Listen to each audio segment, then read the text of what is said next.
Hey everybody! Welcome back to Muggz' MK Classroom. And this time I hope you brought college ruled paper to write on, because today we're learning another NISC.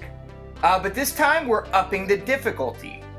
That's right, today is our first NISC's 201 lecture, during which we will tackle the 150cc Dragon Driftway gap jump NISC. Let's get to it. So, the first thing I want to say is my usual disclaimer. That is, if you haven't watched my previous NISC tutorials, you may want to do so. I suggest starting with the Thwomp Ruins 150cc NISC video, then proceeding sequentially from there. The reason I suggest this is because in those earlier videos, I covered some essential skills for NISCs that won't be covered here.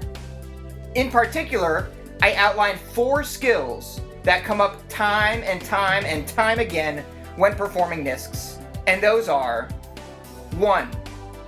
Building releasing mini turbos in the off-road. 2. Alignment hopping. 3.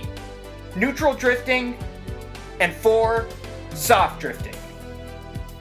I've already covered skills 1 through 3 in previous videos, so again, if those skills are foreign to you or you need a refresher, check out my previous videos.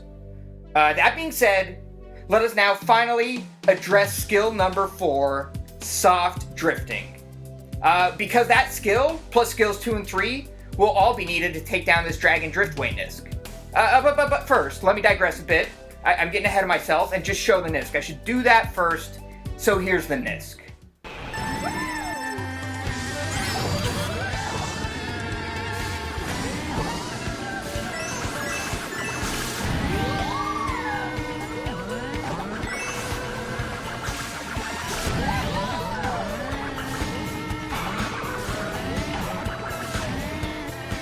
Alright, that is the NISC we're going to learn today. And now let's get back to soft drifting. Okay, so soft drifting is a relatively easy to explain skill, but it's also an incredibly vital advanced strategy and it can be really precise. Let's refer again to a control stick diagram. As I said back in our NISC's 101 classes, if you start a drift and then hold the stick in a position that occupies these shaded regions and is in the direction of the drift, then your mini turbo will charge at a faster rate than if you held the stick in any other position, including neutral. I said that this angle is about 30 degrees up or down from directly holding a hard drift. And, well, that's not exactly the whole story. To get into all the details would require another video, basically, so I'm going to try to keep it quick. Among the in-game statistics for MK8DX is a stat called mini turbo. This statistic depends on your build, so that would be your tires, glider, kart, and character combination. And like any other such statistics, its sum total value can range from 1 to 20, and we call this the mini turbo level. Well, the angle you need to hold for a faster mini turbo charge actually depends on this mini turbo level, albeit slightly. From what I found, depending on your mini turbo level, this angle actually varies from about 11 degrees up or down from a hard drift to about 16 degrees up or down from a hard drift. The higher the MT level, the larger the shaded regions. Holding the stick in any other region or position will charge your mini turbo more slowly. But that's not the only thing affected by the mini turbo level that's relevant here. The mini turbo level also determines what is known as the mini turbo threshold. Basically, this is a set value programmed into the game that determines how long you need to be charging up a mini turbo before it gets to the next level. The lower your combo's mini turbo level, the larger this threshold is. Heavy/bulky builds tend to have a lower mini turbo level and thus a higher mini turbo threshold, which is why I say they charge mini turbos slowly. Each mini turbo level, mini turbo, super mini turbo, ultra mini turbo, has its own threshold that must be achieved to unlock their boost powers. Okay, so in summary, we can think of charging up a mini turbo like increasing a counter. If we hold the stick in the direction of our drift and in one of the shaded regions I mentioned, then that counter increases quickly. any other position and that counter moves slowly. The exact size of those shaded regions depends on the mini-turbo in-game statistics, with high mini-turbo levels getting slightly larger shaded regions. This mini-turbo level also determines how high the counter needs to go before you're rewarded with your mini-turbo, with low mini-turbo levels having a higher threshold than high mini-turbo levels. Okay, so that may have seemed like a lot of pointless mumbo-jumbo, blah blah blah, but now we are ready to tackle soft drifting.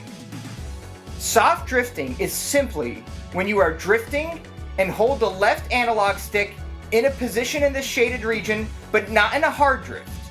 In fact, oftentimes soft drifting will require us to hold the stick right on the edge of the shaded region corresponding to the direction you're turning in. This is an incredibly valuable skill because it allows you to drift at an angle and a tightness that isn't as tight as a hard drift, but you still get to charge your mini turbo at the faster rate as if you were hard drifting. It's beautiful. And that's it. That is soft drifting. So it may seem simple, and in a sense it is, but the angles one must hold on the stick can get incredibly precise depending on the curvature of the turn one needs to make. And the character, of course, and build. In fact, as someone who played a lot of Mario Kart 64 growing up, I still find myself wiggle drifting a bit more than I need to when I could be soft drifting. Of course, the problem with wiggle drifting is that it will only, your stick will only sometimes be in the shaded region, so you won't always be charging the mini turbos at a fast rate. But with soft drifting, you can cut out a lot of wiggling. And I would say that if you want to know more about soft drifting or drifting in general, I definitely suggest you do some research of your own because there's a lot to learn. But for now, I have said all that I need to say about soft drifting to allow us to take on this Dragon Driftway NISC. That being said though, do keep an eye out for other places in the game where you can utilize soft drifting because they are aplenty.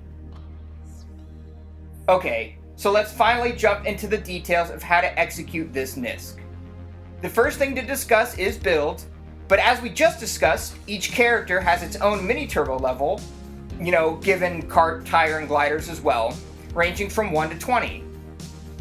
When first learning this NISC, it'll be easiest if we maximize this mini turbo level. So something like Baby Rosalina in the Biddy Buggy with paper glider and roller tires, either color, will be good to start with.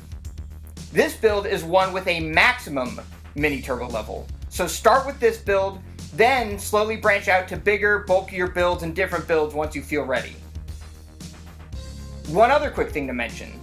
This NISC can be performed in a manner differently than I will teach here, especially with those high mini turbo level builds. For the sake of completion, I'll show that later, but the way I'm going to teach it here will help you tackle this NISC with other builds, as well as make it easier while first learning. The method shown in this video is an algorithmic approach to this shortcut, and I promise that learning it pays off. If you're able to master this technique, then you can play around with how you approach this NISC, but I would advise learning this method first. Okay, let's go. So, begin your run as usual, get a mini turbo around the first turn, then get an ultra mini turbo around the second turn. It's lap 1 here, so I'm grabbing the coins, but you can do this NISC on a tighter line around this turn. It doesn't really matter too much. Make your way down the center right side of the track, and then when you get to right about here, you're going to want to do a left hop immediately followed by a right drift. If you aren't quite sure where exactly here is, there's a few ways to think about it, in terms of visual markers at least.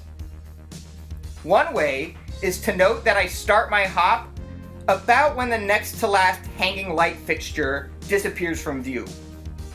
The way I do it though is that I try to hop just before this third to last center stripe in the road begins right here, but I do admit that takes some practice and memorization because it is hard to tell which one is the third to last stripe during a race.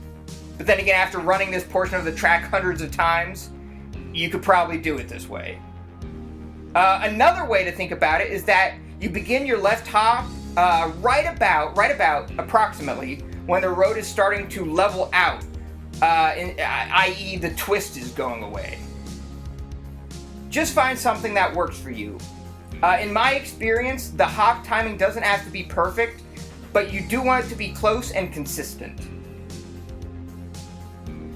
Okay, so as I said, once you finish that left hop, hop again to enter a right drift. The goal of this drift is to build up an ultra mini turbo as quickly as possible without falling off the right hand side of the track. We need this ultra mini turbo. Without it, the NISC does not work. And we want to get it as fast as possible so that we can complete the rest of the NISC easily. So you guessed it, we are going to need to soft drift around this turn. If we hard drift, we'll fall off if we don't have this, but if we don't have the stick in the faster position, we won't build up the ultra mini turbo. So you can't hard drift, you can't not soft drift, you gotta do it. So recall everything I discussed earlier in this video about soft drifting and apply it going around this turn. It may take some practice while you're still trying to find the proper angle to hold the stick at, but stay with it. You'll know that you're doing it correctly if you're able to get an ultra mini turbo built up quick enough to complete the rest of the NISC, or if you get your ultra mini turbo before, say, this dragon spine wall begins right here, you're doing well. Once you have accumulated the ultra mini turbo, release it right away and perform not one, but 2 alignment hops to the left, then enter a right drift. This may seem and look overly complicated, but it helps set up your lines and also sets you up to build up a mini turbo before reaching the gap we need to jump. And that mini turbo is actually just as vital to this NISC as the initial ultra mini turbo that I just told you how to get. You also want to be somewhat quick with these hops here, again because you need to build up that mini turbo before hitting the ledge. So hold that right drift in the fast charging region until you build up your mini turbo, then let go of the stick and hop just before leaving the ledge at the very last moment. Remember, letting go of the stick will put you into a neutral drift, and it will make it way easier to clear the gap, as we talked about in the Hyrule Circuit NISC video. Just make sure to let go of that stick as late as possible to ensure that you've built up your mini turbo. Okay, now something to say quickly is that you can cut the gap slightly closer to the walls than I do here, but being too aggressive risks the chance of bumping into either the wall before you jump or the wall before you land. So I usually play it a little bit on the safe side. Once I do land, I enter a hard right drift, and I brake just enough to prevent me from crashing into the wall ahead of me. And this brake drift allows me to build up a mini turbo, which I release ASAP. Upon releasing, I enter directly into a left drift, using the brake again as needed to prevent me from hitting the other wall. I build up my mini turbo and then proceed as normal. That's it. That is this NISC. Personally, I learned this NISC in pieces. The first barrier I had to overcome was getting the first sequence down, where we hop left, then soft drift to build up the UMT. After a bit of practice though, I was able to consistently get that ultra mini turbo, but then it took me some time to get those 2 quick left hops in, followed by a right drift. And then on top of that, getting that final mini turbo charged up was also a challenge. Once again though, with a good bit of practice, I got it all down. Although, it then took me a bit more practice before I managed to make consistently clean landings without boinking the walls. My point is this: don't get discouraged, and don't expect to pull everything off in one try. It may take you a while to get each piece down, but I promise that if you practice this method enough, you will become a master of this NISC. Don't forget, you're going to soft drift, alignment hop, drift, jump in neutral drift, and then brake drift if need be. It sounds complicated, it looks complicated, but trust me, practice makes perfect. In fact, like I mentioned earlier, this NISC is actually very algorithmic, and once you get it, it's kind of like riding a bike. To show what I mean, check out this time trial run I just put together not long ago. I hadn't updated my Dragon Driftway time in a while, and since I was making this video, I figured I'd record my whole run. The point of me showing this is so that you can see how replicable this method for this NISC really is. Note how I approach it virtually the same on each and every lap. Now, I'll fast forward through the other parts, of course. but watch how I successfully implement the NISC strategy each time. Again, it may seem like an overly convoluted process, but learning this method really does make this NISC a lot easier. Okay, so once you get this cut down with the Baby Rosalina build, I suggest slowly upping the difficulty by choosing builds with slightly lower MT levels. You can start by just changing one or two small things. For example, here I'll do the NISC as Yoshi and Mr. Scooty, which is a slightly lower MT level build, but only a little bit. Once you have success here, up the difficulty a bit more. Eventually, give it a try as Wario on the Wild Wiggler with rollers and paper glider. If you want to make things even harder, see if you can pull it off as like, say, Metal Mario in the P-Wing with roller tires and paper glider. Just keep in mind everything we talked about so far and try to keep the NISC as systematic as possible. For me, this is about as challenging a combo as I have tried with this NISC successfully. That is the Metal Mario build I just mentioned. I did try it as Bowser in the B-Dasher with off-road tires and Super Glider, which is a build with a pretty putrid mini-turbo level, and I just couldn't pull it off. In fact, I'd imagine there is some mini-turbo level cutoff, below which it is simply not possible to do this NISC. But then again, just because I can't do it doesn't mean nobody can, so who knows. In fact, if you're able to conquer this NISC with a really bad mini-turbo level build, let me know in the comments. That all being said, if you can do it as Wario on a Wiggler, then you're probably doing well enough. Now, before I wrap up, I will show an example where I use Baby Rosalina and cut out some of the alignment hopping for this NISC, like I mentioned earlier. You still need to soft drift, of course, and jump in a neutral drift, but with a high enough mini-turbo level, the hops aren't needed. I'm just showing this for completeness. I still always suggest following the method I outlined earlier, because that method is easily generalizable to other builds, and it just makes things easier in general. Okay, so that's it for this lesson. What are you waiting for? Get out there and practice. Practice this NISC, and then put your opponents to shame as you blow by them for victory. And of course, as usual, let me know if this tutorial was helpful or not in the comments below. And if you did find it helpful, drop a like and subscribe. And until the next class, everybody out there, take care and bye-bye.